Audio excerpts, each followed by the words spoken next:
Comptoise Radio, conseil d'experts.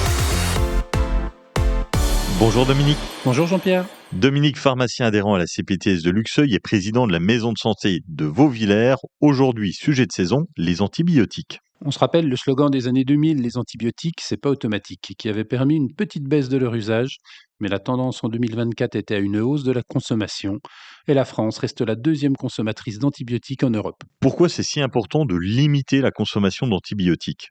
Les antibiotiques sont les seuls traitements des infections bactériennes. Or, la résistance bactérienne est directement liée à la quantité d'antibiotiques consommés. C'est un fait avéré scientifiquement. Plus on utilise d'antibiotiques, plus on fait apparaître de bactéries résistantes, au point que certaines infections banales finissent par nécessiter une hospitalisation. Il existe même des bactéries hautement résistantes contre lesquelles nous n'avons plus de solution et qui sont potentiellement mortelles. En France, on estime que les résistances bactériennes causent 12 400 décès par an et un nombre d'hospitalisations très important. Les projections montrent que si rien n'est fait, en 2050, le nombre de décès dus aux bactéries résistantes aura dépassé celui des cancers. La situation est grave ?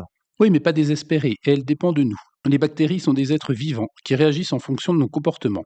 En modifiant nos comportements, on a pu observer une baisse de la résistance de certaines familles de bactéries.